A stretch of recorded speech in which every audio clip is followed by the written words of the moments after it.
Hello बच्चों, कैसे हैं आप लोग? सब ठीक ठाक है? तो चलिए हम लोग एनसीईआरटी क्लास 11th मैथ को आगे कंटिन्यू करते हैं।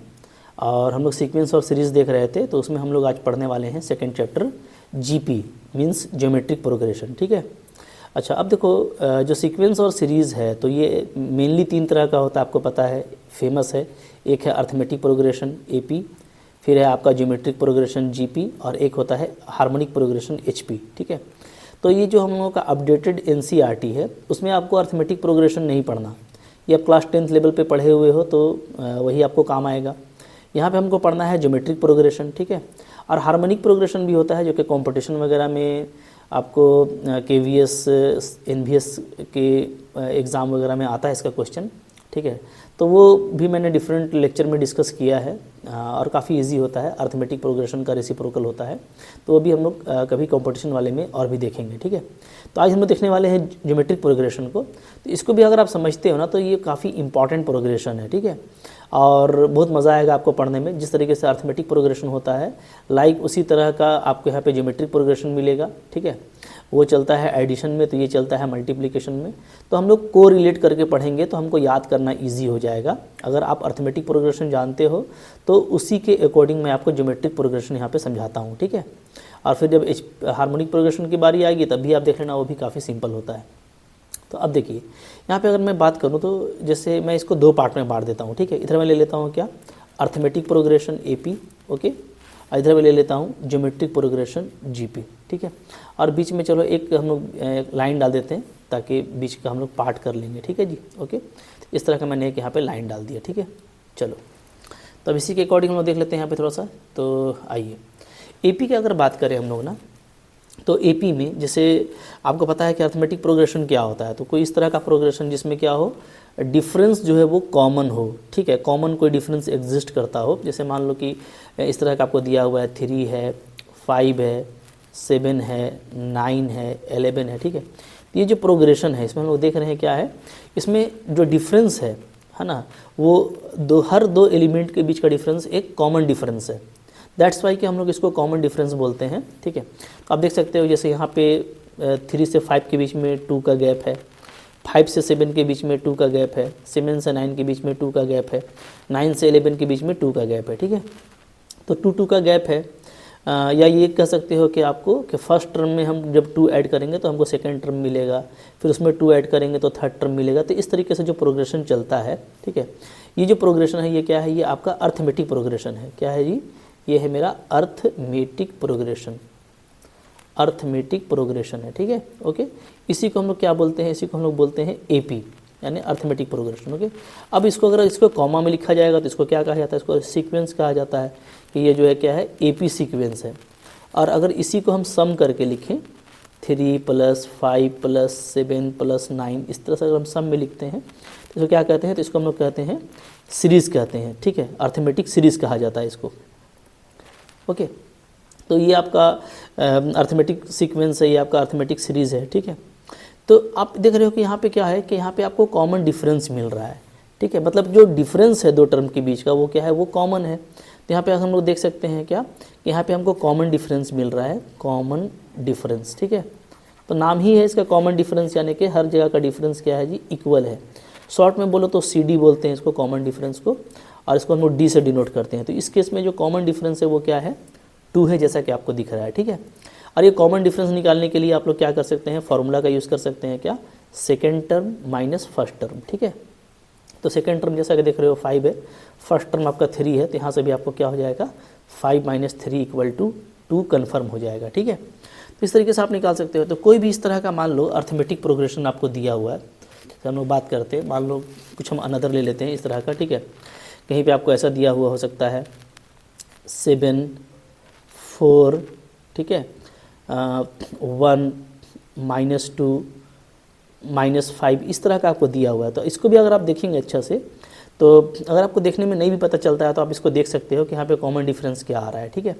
जैसे मैं यहाँ पे निकालता हूँ A2 - A1। A2 - A1 का मतलब क्या हो गया, second term minus first term. देखो एक्चुअली ये जो होता है ये A1 होता है, फर्स्ट टर्म होता है, ये होता है A2, सेकेंड टर्म ये होता है A3, थर्ड टर्म ये होता है A4, फोर्थ टर्म ये होता है A5, फिफ्थ टर्म। इस तरीके से ये आपका जो है प्रोग्रेशन आगे बढ़ता है। ठीक है। तो अगर हम लोग यहाँ पे A2 माइनस A1 का बात करें तो ये है कितना 4 माइनस 7 माइनस 3 है, ठीक है। इसी तरीके से हम लोग अगर और आगे का भी गैप पता करें तो यहाँ पे आप देख सकते हो क्या जी कि A3 माइनस A2 ये क्या है, तो ये है मेरा 1 माइनस 4, तो अगेन आपका माइनस 3 आ रहा है, ठीक है।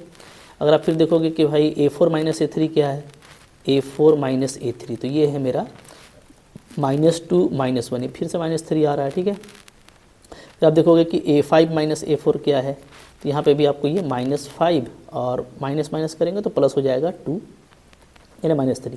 तो यहाँ पे भी अगेन क्या है, कॉमन डिफरेंस एग्जिस्ट कर रहा है, ठीक है। तो हम बोल सकते हैं शॉर्टकट में कि यहाँ पे हमको CD मिल रहा है, कॉमन डिफरेंस मिल रहा है। इसका मतलब ये है कि हर दो टर्म के बीच का जो गैप है वो बराबर है, ठीक है।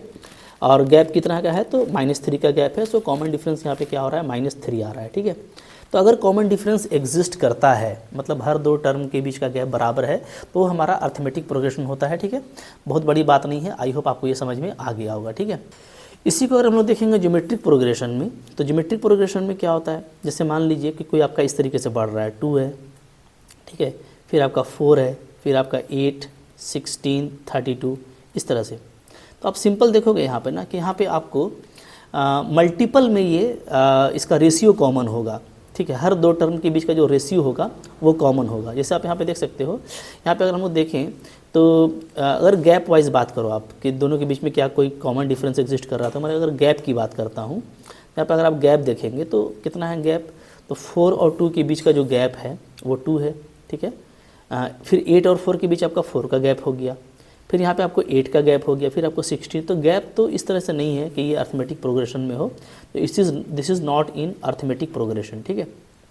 तो यहाँ पर भी कुछ ना कुछ आपको लेकिन नज़र आएगा। क्या, अगर मैं यहाँ पे रेशियो का बात करूँ, ठीक है, दोनों के बीच जो रेशियो है, ठीक है, तो वो क्या है, तो आप यहाँ पे देखोगे तो A2 बाई A1, ठीक है। अगेन इसी तरीके से निकालेंगे, जैसे यहाँ पे ये आपका A1 है, ये आपका A2 है, ये आपका A3 है, ये A4 है, ये A5 है, ओके।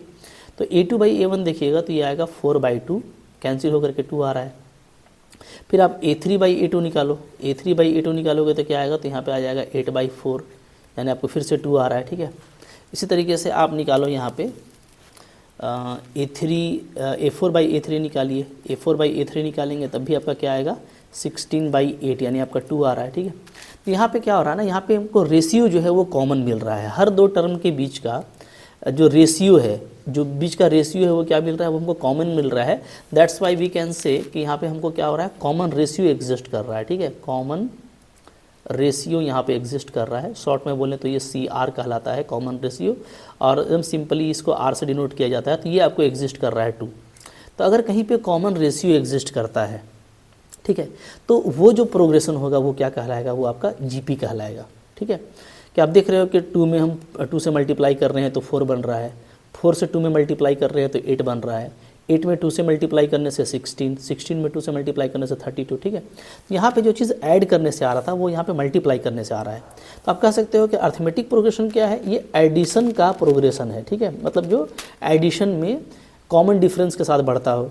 और ज्योमेट्रिक प्रोग्रेशन क्या है, तो ये मल्टीप्लीकेशन में जो है कॉमन रेशियो के साथ में आगे बढ़ता है, ठीक है। तो दिस इज़ द GP। तो कुछ भी हम लोग इस तरह से कोई भी GP देख सकते हैं। जैसे मैं आपको एक अनदर एग्जांपल दिखाता हूँ, ठीक है। जैसे मान लो आपको इस तरह का दिया हुआ है, 3 दिया हुआ है, ठीक है, फिर आपको 9 दे रखा है, 27 दे रखा है, 81 दिख रहा था। तो इसमें भी आप देखोगे कि यहाँ पे भी जो कॉमन रेशियो बराबर है, 9/3 आपको 3 मिलेगा, ठीक है, 27/9 आपको 3 मिलेगा, 81/27 ये भी आपको 3 मिलेगा। तो यहाँ पे कॉमन रेशियो एग्जिस्ट कर रहा है R, ठीक है, इसलिए ये क्या है आपको, ये आपको GP में है, इज़ इन GP। तो काफ़ी आसान है पता करना। आप सिंपली जैसे वहाँ पे, अच्छा कोरिलेशन क्या है ये भी बात करेंगे, ठीक है। देखो कोरिलेशन ये है ना कि जब आपका एडिशन में कोई सीरीज मिलता है तो आप वहाँ पे कॉमन डिफरेंस देखते हैं, ठीक है। आप दो टर्म को आपस में घटाते हैं, सेकंड टर्म में फर्स्ट टर्म को, ठीक है। लेकिन जब आपको मल्टीप्लिकेशन में कोई प्रोग्रेशन मिलता है तो आप वहाँ पे क्या करते हैं, डिवाइड करते हैं, ठीक है। तो आप देख सकते हो कि प्लस जो एडिशन है, ठीक है, उसके जगह पे यहाँ पे मल्टीप्लिकेशन काम कर रहा है। तो जब आप यहाँ पे डिफरेंस निकालते हो माइनस करके तो आपको यहाँ पे रेशियो निकालना पड़ता है, ठीक है। तो ये बिल्कुल कॉमन सी बात है। तो अब यहाँ पे देखिए, अब यहाँ पे होता क्या है, जैसे हम लोग पढ़ते थे अर्थमेटिक प्रोग्रेशन में, तो वहाँ पे मैं बात करूँ तो वहाँ पे हमारे लिए कुछ इंपॉर्टेंट टर्म्स था, ठीक है। जैसे एक इंपॉर्टेंट टर्म क्या था, तो पहला था हमारा कि nth टर्म क्या होगा, nth टर्म, ठीक है, nth टर्म। तो पहले ये समझ लीजिए कि अगर AP है, ठीक है, nth टर्म ऑफ AP क्या होता है, तो ये आप फॉर्मूला पढ़े होंगे, क्या होता है, ये होता है AN is equal to A plus N minus 1 into D, ठीक है। अब देखिए, अब यहाँ पे अर्थमेटिक प्रोग्रेशन नहीं है, तो इसका मतलब ये नहीं होना चाहिए कि हमको अब ये याद नहीं रखना है, आपको बिल्कुल याद रखना है, क्योंकि इसका यूज़ अभी भी कहीं पे भी पड़ जाएगा, ठीक है। कुछ ऐसा सीरीज़ होता है जो कि अर्थमेटिक ज्योमेट्रिक होता है, तो वहाँ पे हमको अर्थमेटिक का भी यूज़ करना पड़ता है, ज्योमेट्रिक का भी यूज़ करना पड़ता है, वो हम लोग एग्जाम्पल करेंगे तो देखेंगे, ठीक है। जैसे यहाँ पे nth टर्म ये होता है, तो यहाँ पे nth टर्म ऑफ GP क्या हो जाएगा, nth टर्म ऑफ GP तो ये क्या हो जाएगा, तो ये हो जाएगा AN is equal to A into R का पावर N माइनस 1, ये हो जाएगा, ठीक है। अच्छा, अब आप देखिएगा ना, दोनों जैसे एक जैसा फॉलो करता है, कैसे, देखो यहाँ पे है प्लस, बीच में प्लस है, तो चूँकि ये अर्थमेटिक था तो यहाँ पे प्लस आया, तो ज्योमेट्रिक में क्या आना चाहिए, तो ज्योमेट्रिक में देखिए यहाँ पे इंटू आया है, ठीक है, पहला चीज़ हो गया। फिर देखिए यहाँ पे चूँकि प्लस है तो N माइनस 1 टाइम्स है, ये जो मेरा D है वो क्या है, वो N माइनस 1 टाइम्स है, ठीक है। तो यहाँ पे चूँकि मल्टीप्लिकेशन है, तो R अगर हम मल्टीप्लाई में लिखेंगे N माइनस 1 टाइम्स, तो वो क्या हो जाएगा, वो R का पावर N माइनस 1 होगा, ठीक है, ओके। तो बिल्कुल आप देख सकते हो कि ज्योमेट्रिक है, इसलिए यहाँ पे पावर आ रहा है, और वो सेम पावर है जो यहाँ पे आपको N माइनस 1 आगे मल्टीप्लाई भी किया हुआ है, ठीक है, क्लियर है।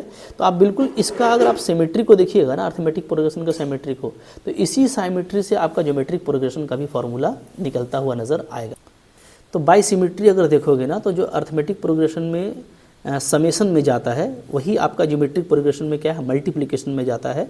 अगर आप इसको समझेंगे तो काफ़ी आपके लिए ये इजी हो जाएगा याद करना। बिल्कुल यही चीज़ है, जो चीज़ यहाँ पे एडिशन में लिखा हुआ है वो यहाँ पे मल्टीप्लिकेशन में लिखा हुआ है, ऐसा कह सकते हैं, और डी को रिप्लेस कर दिया गया है आर से। और इसको समझिएगा, देखिए ऐसे समझ सकते हैं कि अर्थमेटिक प्रोग्रेशन क्या होता है।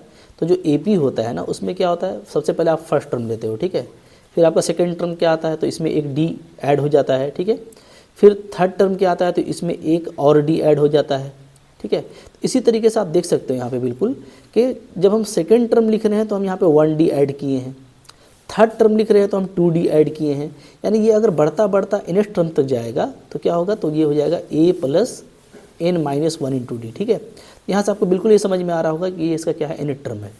जबकि ज्योमेट्रिक प्रोग्रेशन में क्या होता है, अगर आपका फर्स्ट टर्म a है तो उसमें एक रेशियो ऐड होता है, common ratio a into R हो जाता है सेकेंड टर्म, ठीक है।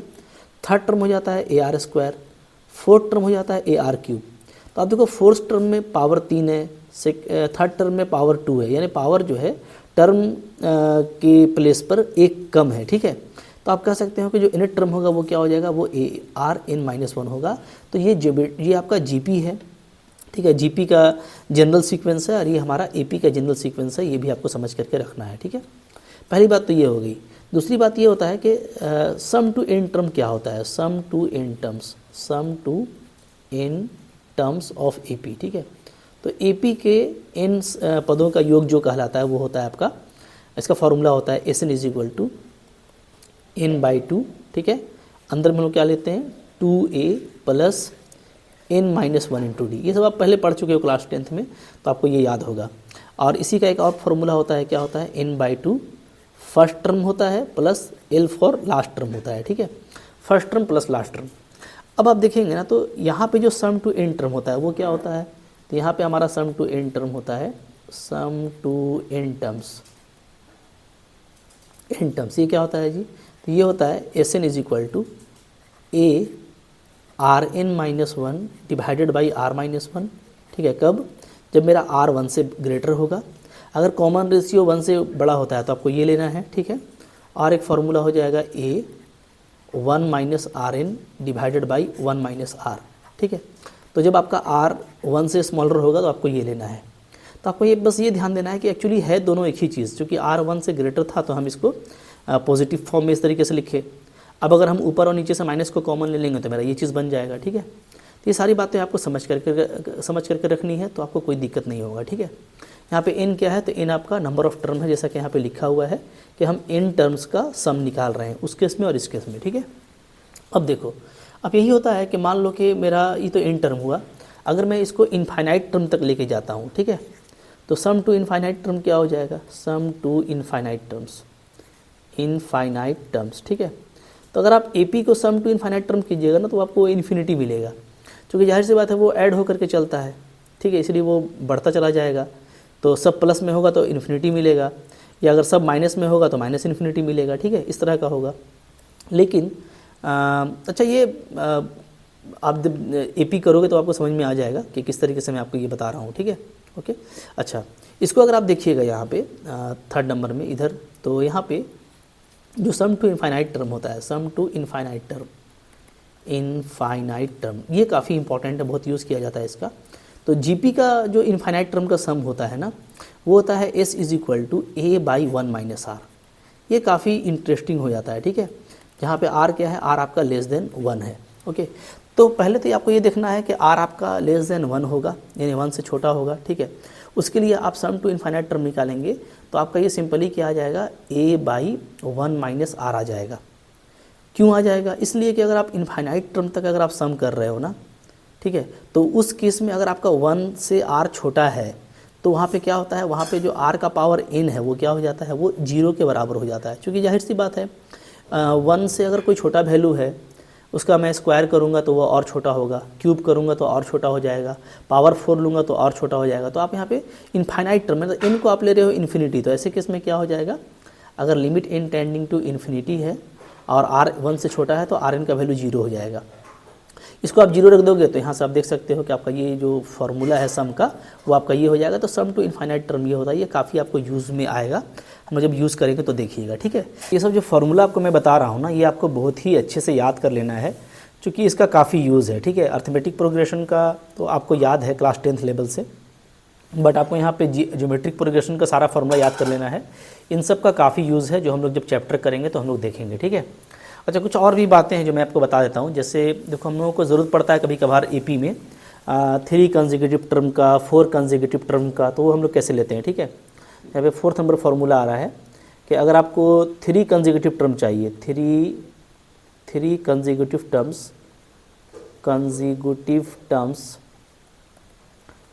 टर्म्स इन AP, ठीक है। अगर आपको AP में 3 लगातार टर्म चाहिए तो मैं आपको बोलूँगा कि आप ये लेना, क्या, A - D, A और A+D, ठीक है, ध्यान दीजिएगा। हाँ, देखो, लेने के लिए आप सिंपली कोई बोलेगा कि A ले सकते हैं, A ले सकते हैं, A+D ले सकते हैं, A+2D ले सकते हैं, ठीक है। तो ये भी देखो आप ले सकते हैं, इससे भी आपका बन जाएगा। लेकिन जनरली हम लोग इसको लेते हैं, अगर आपको प्रोडक्ट वगैरह दिया है तो उसमें आपको काफ़ी हेल्प करेगा। और इसमें आप देख सकते हो अगेन कि जो कॉमन डिफरेंस है वो D ही है, यहाँ से और यहाँ के बीच में भी, यहाँ से यहाँ के बीच में भी। तो आप इसको याद कर लीजिए, ये आपको काफ़ी हेल्प करता है, ठीक है, और बहुत इसका यूज़ होता है। इसी तरीके से अगर आपको 4 कंसेक्यूटिव टर्म चाहिए, 4 टर्म्स, मैं शॉर्ट में लिख रहा हूँ, कंसेक्यूटिव टर्म है, ठीक है, तो ये क्या होगा, तो ये आप इस तरीके से लेंगे, कैसे लेंगे, A - 3D, ठीक है, A - D, A+D और A+3D, ठीक है, ध्यान दीजिएगा। जैसा मैं बता रहा हूँ ना वैसा ही आपको लेना है, ओके। अच्छा, फिर अगर मान लो आपको 5 टर्म लेना है, कहीं पे बोल दे कि आपको 5 टर्म्स का ज़रूरत है, ठीक है, AP में, तो आप इसको इस तरीके से लेंगे, A-2D, A-D, A+D और A+2D, ठीक है। अच्छा, अब देखो यहाँ पे एक जो है पैटर्न है लेने का। अगर आप देखेंगे ना, जब हम लोग 3 टर्म लिए थे तो 3 क्या है, आप ऑड टर्म लिए थे, ठीक है।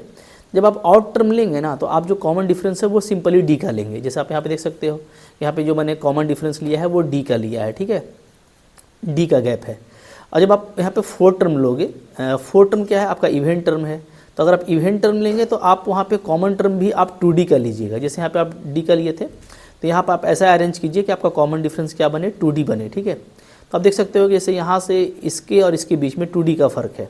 अगर आप A2 में A1 करेंगे, A2 - A1, तो A2 - A1 कीजिएगा तो आपको +2D आएगा। इसी तरीके से इसके और इसके बीच में भी 2D का फ़र्क है, और इसके और इसके बीच में भी 2D का फ़र्क है, ठीक है।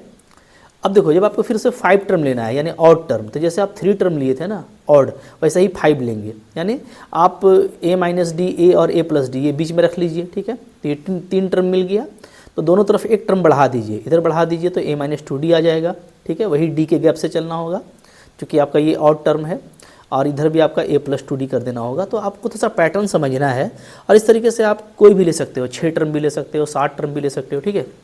तो ऑड वाले में ऑड टर्म का पैटर्न चलता है और इवन वाले में इवन टर्म का। जैसे यहाँ पे ये ऑड टर्म है तो a minus D A plus D लिए, फिर 5 टर्म आया तो उसी सीक्वेंस में हम लोग एक एक टर्म को आगे पीछे बढ़ा दिए, ठीक है। लेकिन जब 4 टर्म की बारी आई तो हम ऐसा लिए। और अगर यहाँ पे मान लो आपको कोई बोल दे कि आपको 6 टर्म चाहिए, 6 कंसेक्यूटिव टर्म चाहिए, ठीक है, तो यहाँ पे आप इसको ले लेंगे पूरा जो था आपका क्या a minus 3d comma a minus D a plus D और a प्लस 3d, ठीक है। तो ये 4 टर्म मिल गया। अब इसके ये दोनों तरफ यानी इधर आप बढ़ाओगे तो a प्लस क्या आ जाएगा 5d आ जाएगा, और एक उधर पहले लोगे तो a माइनस 5d आ जाएगा। तो एक एक टर्म बढ़ा लीजिएगा तो ये आपको 6 टर्म हो जाएगा। तो ऑड टर्म का जो पैटर्न है वो 3 वाला को लेके चलते हैं, ठीक है, और इवेंट टर्म वाला में 4 में 6 में 8 में इसको लेके चलते हैं। बट वो 6-8 का जरूरत बहुत कम पड़ता है, लास्टली ये 5 टर्म्स तक का जरूरत पड़ता है, ठीक है। इसी पैटर्न पे हम लोग यहाँ पे जीपी में लेते हैं। अगर आप जीपी में लोगे तो जीपी में अगर आप 3 कंसेक्यूटिव टर्म ले रहे हो, ठीक है, तो कैसा लेंगे, तो इसी के पैटर्न से देखोगे अपना a बाई आर, चूँकि माइनस किया हुआ है तो माइनस का मतलब है डिवाइड और प्लस का मतलब है इनटू, ठीक है। तो a बाई आर कर देंगे, फिर a कर देंगे और a इंटू आर कर देंगे, तो ये हो गया 3 टर्म, ठीक है। अगर आप 4 टर्म लोगे, ठीक है, तो आपको इसके पैटर्न से लिखना है। तो कैसे लिखेंगे, तो a बाई आर का पावर 3, ठीक है, चूँकि यहाँ पे देखो माइनस है तो डिवाइड में जाएगा, और ये जो 3d है तो ये r का पावर क्यूब हो जाएगा, ठीक है। फिर क्या लेंगे, फिर a बाई आर लेंगे इसके अकॉर्डिंग, ठीक है। फिर क्या लेंगे, तो अब देखो अब प्लस में जा रहा है यानी इनटू में आ जाएगा, ए आर लेंगे और ए आर क्यूब लेंगे, ठीक है। तो बिल्कुल आप पैटर्न देखिएगा तो आपको अगर ए पी याद है तो आपको जी पी भी याद रहता है, ठीक है। आप 5 टर्म लिख सकते हो। 5 टर्म का तरीका क्या होता है, तो इसमें हम लोग 3 टर्म को फॉलो करेंगे, यानी ए बाई आर, ए और ए आर ये लिख लेंगे, ठीक है। और इसके बाद एक टर्म बढ़ा देंगे तो ये हो जाएगा ए आर स्क्वायर, इसके पहले एक टर्म ले लेंगे तो ये हो जाएगा ए बाई आर स्क्वायर, ठीक है।